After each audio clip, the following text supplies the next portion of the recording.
Hello guys, আমি দীপ আপনাদের স্বাগত জানাই ছবিওয়ালার এই নতুন ভিডিওটাতে। আপনিও কি চান যে আপনার মোবাইলের থেকে যেটা বেস্ট আউটপুট আসতে পারতো সেটা যদি চান তাহলে আপনাকে ছবি তুলতে হবে প্রো বা ম্যানুয়াল মোডে।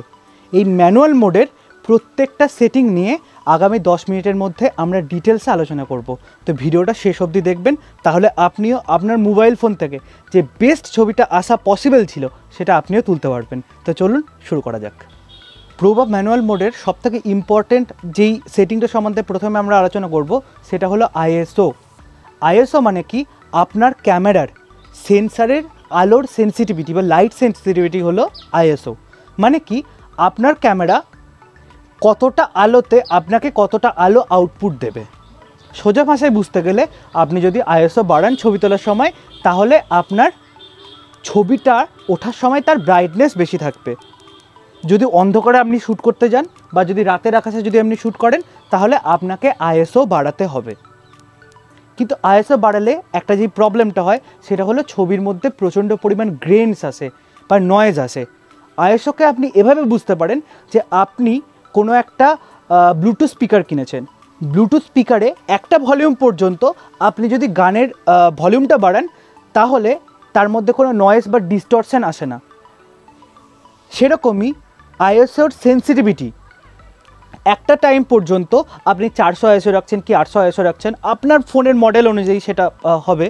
এবার একটা আইএসওর পর আপনি যদি 3200 আইএসও রাখেন তাহলে আপনার নয়েজ প্রচণ্ড পরিমাণে আসবে। যেরকম সেই সস্তার স্পিকারটার ক্ষেত্রে একটা ভলিউমের পর যদি আপনি স্পিকারটার ভলিউম বাড়ান তাহলে যেরকম আওয়াজটা ফেটে ফেটে আসতো, ঠিক আমাদের ছবির ক্ষেত্রেও সেই রেজাল্টটা আমরা দেখতে পারবো। তো এটাই ছিল আইএসও। নেক্সট যেটা আমাদের জন্য ইম্পর্ট্যান্ট হবে যে সেটিংটা, সেটা হলো শাটার স্পিড। শাটার স্পিড হলো, যদি ডিএসএলআরের ক্ষেত্রে বলেন, কারণ মোবাইলের ক্যামেরার আগে ডিএসএলআর এসেছিলো। এবার ডিএসএলআর ক্ষেত্রে কী ছিল, যখন আপনি এই বাটনটা ক্লিক বাটনটা এই বাটনটা যখন আপনি প্রেস করেন তখন ক্যামেরার সেন্সারের সামনে একটা শাটার থাকে, সেই শাটারটা কিছুক্ষণের জন্য খুলে যায়। এবার সেই শাটারটা কতক্ষণের জন্য খুলেছিল সেটা হচ্ছিল শাটার স্পিড। এবার শাটার স্পিড বেশি রাখলে আপনি কি করতে পারবেন, একটা মুভিং সাবজেক্ট বা একটা মুভিং কোনো কিছু সেটাকে আপনি ফ্রিজ করতে পারবেন। এই উদাহরণটা দিয়ে দেখুন, আপনি বুঝতে পারবেন শাটার স্পিড বাড়ালে কি হয়, শাটার স্পিড কমালে কি হয়। শাটার স্পিড তখন আপনি বাড়াবেন যখন আপনাকে কোনো মোমেন্টকে ফ্রিজ করতে হবে, আর কোনো মোমেন্টকে যদি আপনি স্মুথ রাখতে চান তাহলে আপনাকে শাটার স্পিড কমাতে হবে। নেক্সট অপশান হলো অ্যাপারচার। মোবাইলের লেন্সের অ্যাপারচার কন্ট্রোল করা যায় না। অ্যাপারচার মানে হলো লেন্সের সামনের ফুটোটা কতটা বড়, তো তার থ্রু যত বড় ফুটো হবে তার থ্রু লেন্সের মধ্যে দিয়ে সেন্সারে তত বেশি পরিমাণ আলো প্রবেশ করবে। এবার এই অ্যাপারচার দিয়ে যেটা কন্ট্রোল করা হয় সেটা হলো ব্যাকগ্রাউন্ড ব্লার। আমার পিছনে যে যে ব্লারটা দেখতে পাচ্ছেন ব্যাকগ্রাউন্ডে, সেটা অ্যাপারচার দিয়ে কন্ট্রোল করতে হয়। এবার এটা আমরা ফিজিক্যালি আমাদের ফোনে কন্ট্রোল করতে পারি না, কিন্তু যদি আপনি এরকম পোর্ট্রেট মোড ইউজ করেন, যেরকম আমি ইউজ করছি পোকো X5 প্রো ফোনটা, আপনি যদি রেডমি, পোকো বা শাওমির কোনো ফোন ইউজ করেন তাহলে আপনার কাছেও এই অপশানটা আশা করি থাকবে। পোর্ট্রেট মোডে গিয়ে দেখুন, এভাবে আপনি অ্যাপারচার বা ব্লার কন্ট্রোল করতে পারবেন। তো এভাবে আপনি আপনার সাবজেক্টের সাথে খুব ভালোভাবে এক্সপেরিমেন্ট করতে পারবেন যে তার ব্যাকগ্রাউন্ডটা কতটা ব্লার হলে দেখতে ভালো লাগে। অনেক ক্রিয়েটিভ পোর্ট্রেট আপনি তুলতে পারবেন। নেক্সট হলো হোয়াইট ব্যালেন্স। হোয়াইট ব্যালেন্স মানে কি? এই হোয়াইট ব্যালেন্সের সাহায্যে আপনি লাইটের কালারকে ডিফাইন করতে পারবেন, লাইটের কালার টেম্পারেচারকে। লাইটের কালার টেম্পারেচার কি? আমরা যখন ব্রড ডে লাইটে যখন আমরা শ্যুট করি তখন সূর্যের আলোর কালার একটা আলাদা, বা বাড়িতে যখন আমরা নর্মাল টিউবলাইটের আলো বা মোমবাতির আলো এরকম কোনো আলোয় যখন আমরা শ্যুট করি তার কালার টেম্পারেচার আলাদা। এবার আপনি এই স্লাইডটা ঘুরিয়ে আপনি ডিসাইড করতে পারবেন যে আপনার ছবির জন্য আপনি কোন ফিলটা চাইছেন। সেই অনুযায়ী আপনি হোয়াইট ব্যালেন্সকে কন্ট্রোল করে আপনার ফটোর সেন্সটা বা আপনার ফটোর যেই মুডটা সেটা আপনি ক্রিয়েট করতে পারবেন। নেক্সট অপশান যেটা খুব ইম্পর্ট্যান্ট সেটা হলো ফোকাস। আপনি যখন কোনো জিনিসের জন্য ছবি তুলতে যান মোবাইল ইউজ করে, তখন আপনার ক্যামেরা নিজে নিজে ডিসাইড করে আপনি কোন জিনিসটার উপরে ফোকাস করতে চান।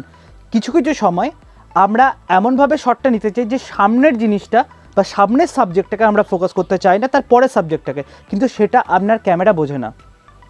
এভাবে আপনি আপনার ফোনের ম্যানুয়ালি সেই ফোকাসটাকে কন্ট্রোল করে আপনি ডিসাইড করতে পারবেন যে কোথায় এক্স্যাক্টলি আপনি ফোকাস করতে চান। এর সাহায্যে কী হবে, এক তো আপনি যেখানে ফোকাস করতে চান সেখানেই ফোকাস হবে, সেকেন্ড আপনি যেই সাবজেক্টটা শ্যুট করছেন তার ফোকাসটা এতটা ভালো আসবে যে সেটা ক্রিস্টাল অ্যান্ড ক্লিয়ার হবে। এখানে আর একটা সেটিং পাওয়া যায়, সেটা হলো ফোকাস পিকিং। ফোকাস পিকিংয়ের সাহায্যে আপনি দেখতে পারবেন যে আপনার ফোন ঠিক কোন জায়গাটার উপরে ফোকাস করছে। এই ম্যানুয়াল ফোকাস এবং ফোকাস পিকিং দুটোকে একসাথে ইউজ করুন, আপনার ফোকাস অনেক বেটার হবে, আপনার সাবজেক্টের উপরে ফোকাস অনেক বেটার হবে এবং সেটা ক্রিস্টাল ক্লিয়ার আসবে। ভিডিও শেষ করার আগে আপনাদেরকে 3টে প্রো টিপস। প্রথম টিপস, একটা ভালো ট্রাইপড এর উপরে ইনভেস্ট করুন। একটা ভালো ট্রাইপড আপনাকে অনেক ধরনের ফটোগ্রাফির জন্য এনেবেল করে দিতে পারে, সেটা স্টার ট্রেল, মিল্কি ওয়ে বা কোনো লং এক্সপোজার শট, যেরকমই ছবি হোক না কেন। সেকেন্ড হলো, ডিএসএলআরে যেরকম আমরা র ছবি তুলি, আপনার মোবাইলেও সেরকম যদি কোনো সেটিং থেকে থাকে তাহলে র ইউজ করার কোনো প্রয়োজন নেই। আমাদের মোবাইলের ক্যামেরার সেন্সার এত ছোট হয় যে তার থেকে যে র ইমেজটা তৈরি হয় সেটা আমাদের জন্য ইউজেবল থাকে না। অ্যান্ড্রয়েডের ক্ষেত্রে বা মোবাইলের ক্ষেত্রে এআই বা আপনার ভিতরে যে ইমেজ প্রসেসিং হচ্ছে সেটা দিয়েই ছবিটা তৈরি হয়। আপনি এটা ধরতে পারেন যে ছবিটাকে পেন্ট করা হয় ভিতরে। তো রয়ের মধ্যে ততটা ইনফরমেশনও থাকে না যতটা আমরা ইউজ করতে পারবো।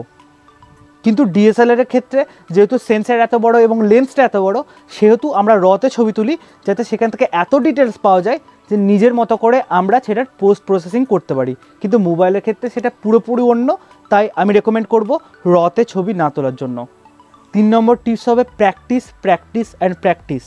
আপনি যদি প্র্যাকটিস না করেন তাহলে আপনার ফটোগ্রাফি ইমপ্রুভ করতে পারে না। আপনি যদি সিরিয়াস হন ফটোগ্রাফির ব্যাপারে তাহলে আপনি প্রো মোডে ছবি তুলুন, আলাদা আলাদা সেটিং নিয়ে খেলা করুন, আলাদা আলাদা অ্যাঙ্গেল থেকে একটা জিনিসেরই ছবি বারবার করে তুলুন, আলাদা আলাদা ফ্রেমিং, আলাদা আলাদা কম্পোজিশন দিয়ে ছবিগুলো তুলুন। আর যদি আপনার কোনো জিনিসে ডাউট হয় তাহলে নিচে কমেন্ট বক্সে এটা লিখতে ভুলবেন না যে আপনার কী কী জিনিসে ডাউট হচ্ছে এবং আমাকে কী কী নিয়ে ভিডিও আপনার জন্য বানাতে হবে। এবং আরও যদি ডাউট হয় তাহলে নিচে মাস্টার ম্যানুয়াল মোড সিরিজ এবং কম্পোজিশন সিরিজের ভিডিওগুলোর লিঙ্ক ডেসক্রিপশন বক্সে দেওয়া আছে, সেগুলো চেক আউট করতে পারেন, আপনার ফটোগ্রাফি ইমপ্রুভ করবে। তো আজকের ভিডিওটা ছিল এই পর্যন্তই। দেখা হচ্ছে আপনার সাথে নেক্সট ফটোগ্রাফি রিলেটেড কোনো ভিডিওতে। Tata, bye bye.